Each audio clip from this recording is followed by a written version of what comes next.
To heal is to make whole. It's to be integrated. It's to be connected. When we're acting out of internal polarization, inner conflict, we are acting from a state of trauma.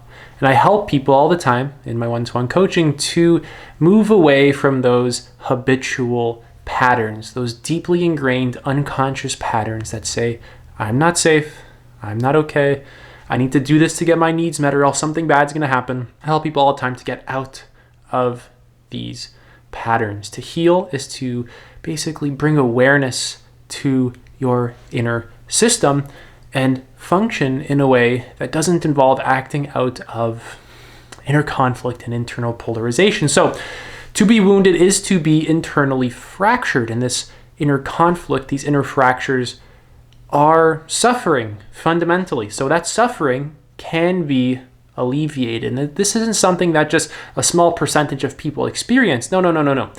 No one lives life without some kind of psychological, emotional, physical wounding. This is something that applies to absolutely every single human being on the planet. So when we are wounded and when we are acting out of internal polarization, conflict, avoidance, this is trauma. This is the shadow. This is unconscious dynamics inside of us that are just trying to get their needs met so that they can feel safe, so that we can feel safe and secure and happy. And these, come from childhood. They come from our early experiences. We have this core story that we hold on to that determines, that says, how we will be happy, how we're going to be secure, how we're going to be safe, how we're going to survive. And all this is influenced by a lot of our early childhood upbringing. A lot of it can also be very deeply reprogrammed through awareness, through shadow work, through integration. So when we're wounded and we're acting out of internal polarization, we are acting out of trauma, and those behaviors themselves create suffering. And we have to learn through our own awareness to actually not habitually act out of those unconscious patterns so that we do not suffer. So acting from that inner state always creates more division internally and externally. When we act from states of division and inner fracture and wounding, we basically perpetuate that cycle on an internal level and then even externally in our relationships or in the kind of work that we do, etc. So luckily, by practicing mindfulness, for example, you can begin to build more intimacy with your inner world, which is healing, by actually going to my free book list, going to the therapy and healing section. You can find a lot of great resources that will actually speed up this process for you. By actually doing the necessary inner work, you can transform your inner world so that it is more harmonious. As you raise your consciousness, you become more aware of yourself and all these inner conflicts that you have, and then they start to conflict less and less. You become more integrated. You feel more spacious. You care more towards the suffering that you actually experience, which counterintuitively alleviates the suffering that you actually experience. You learn to form a new relationship to yourself based off of curiosity, compassion, care, presence, persistence, patience. You become the self with a capital S, right? The self with a capital S, your true nature, is more and more accessible in your daily life as you raise your consciousness and form a better relationship to yourself. So let's basically make this a little bit more grounded, a little bit more practical sounding, a little bit less spiritual. What does this actually mean? So building connection within your inner world leads you out of polarization, conflict, and trauma. When you are acting from a place of internal fracture, there's a disconnect there. And that separation is very, very painful.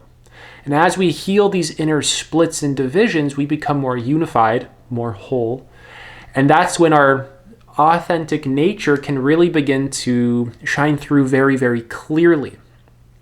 But not only that, that authentic nature of who we are is the healing force behind that sort of unifying process, right? It's the healing force behind the healing of our internal fractures. So you build a connection by turning inwards. What does it mean to turn inwards, right? Just so it's not airy-fairy and fluffy and new agey and hippy-dippy. What does that mean, right? We spend a lot of our time looking outwards, which is fine. We look for threats and food and opportunities to have a better, survival circumstance and all that stuff, right? That's fine. But we simultaneously need to look inward. We have to look at our thoughts, our emotions, the things we've buried deep down inside, the things that we avoid. We have to actually look very honestly at our psyche and see all the kinds of beliefs and narratives that we hold that actually perpetuate our own suffering. Unworthiness, toxic shame, feeling like you're not enough, for example. Those are just a few, right? How about just avoiding certain emotions, avoiding sadness all the time? And then you mask that up with anger, or vice versa. Avoiding anger all the time, so then you mask that up with sadness. Avoiding just being with yourself, to keep it very simple. Just sitting with yourself, not really doing much at all, and being happy. Sitting in a room by yourself and being okay with it. Not needing to scroll on your phone or play a video game or watch something on Netflix, but to just sit with yourself and experience the bliss of your own presence. To fully be yourself is good. To not, what does that really mean to fully be yourself? To not habitually restrict yourself, to allow yourself to exist in a harmonious way without inner conflict. This is bliss. To just sit there and do that. This is an amazing experience that helps your nervous system to regulate, helps you to get out of survival mode, improves your relationships, helps you to feel safe, makes you clear, helps you make better decisions, etc. Helps you change your habits, helps you change your patterns. So you must learn how to fully remain with yourself rather than avoiding yourself. You have to learn how to sit with the discomfort that you have, how to sit with the fractures that you have, how to identify them. Got a lot of books on my book list. I do one-to-one coaching. Check that out if you want to go in a lot of depth. But your awareness itself is healing. And you have to learn how to shine it on the right places, how to be in your body. A lot of people are very disconnected from their body. They don't feel present in their body. They're always stuck in their minds and their thoughts, in their head. Their body's numb. They don't feel much in their body. And you have to learn how to feel your body, how to be grounded in your body, how to ease into your body, how to feel safe in your body, which is a challenge for a lot of people. That's where they've stored all of the things that they've pushed away. So to come back into your body, this is challenging a lot of the patterns you have of avoiding yourself. And that avoidance is suffering. That continues all the inner fractures and splits that you have. So to just give your awareness to your subjective reality is healing, to your subjective experience, your emotions, your thoughts, your inner world, your impulses, your needs, your desires, to hold them in awareness and to allow them to fully arise without judgment, and to give them the space to exist and to actually care about them, right? To actually care for yourself. This feels good. This forges a new relationship with yourself that is built upon conscious awareness, integration, and love. And just seeing reality clearly, seeing the truth of yourself clearly, rather than repression, self-criticism, self-judgment, just hating yourself and always being at war with yourself. So turning towards yourself can be uncomfortable, especially as you begin, but it becomes highly enjoyable as you get better and better at it, because the game of running away isn't even really real pleasure. If you run away from yourself, then you go scroll on your phone. It's very temporary and it feels sickening, actually. It doesn't feel good to always be avoiding something. It doesn't feel good to not be able to just take a breath and just relax in the experience that you're having. To just be here and to just be okay with being here with yourself, and to not need stimulation, to not need to escape, but to just be with yourself and to relax into your own presence. So, intentionally reconnecting to your own inner world is a need. When we don't get needs met, we become sick. I say this all the time in my content. If you don't get a need met, you become sick. Don't give yourself the right diet, lots of fruits and vegetables, you'll become sick. You'll become deficient. You don't fill up your mind with the right information, with good information, you're going to not have needs met, and there's going to be problems there. Don't get emotional needs met, don't get your needs for connection met, you'll become sick.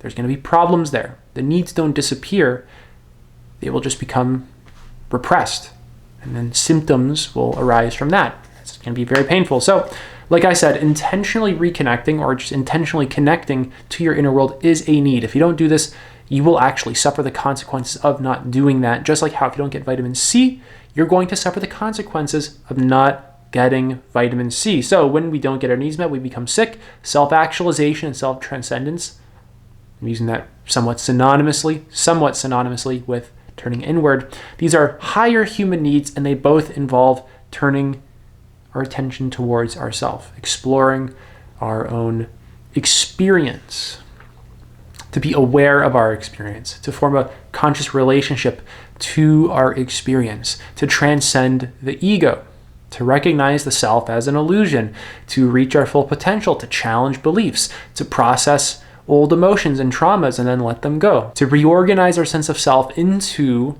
the highest version that we can possibly be. Right? So self-actualization and self-transcendence really both involve challenging old beliefs, processing emotions that we pushed away, and breaking out of low consciousness patterns that drain our energy. These are core things. When we do not do these kinds of things, our mind becomes rigid. We act out of old trauma. Our body gets chronically tense because we're always holding these emotions. And look at the state of your body. Is your gut always tense? Is your heart always feeling guarded? Tension in your heart? Is your jaw tense, your shoulders raised? We tense up our bodies so that we don't have to feel our present experience, so that we can push feelings away. And this, of course, prevents us from actually just relaxing into our experience and being at harmony within ourselves. This blocks real and lasting fulfillment. Moving on, when we don't self-actualize and self-transcend, we act out of our survival conditioning and past wounding. This is a very, very fundamental point. So when you are acting out of trauma, you're acting out of survival conditioning that is animal-like. It's just reactive. It's almost feral as well. There's nothing wrong with survival conditioning. It's totally fine, and everyone has survival conditioning. In fact, we just need to learn how to make it conscious. We need to learn how to integrate it into our sense of self in a way where it is not dysfunctional, in a way where it's actually healthy. We have to learn how to integrate survival into, right, how we see ourselves, how we experience ourselves, so that it doesn't just kind of hijack us.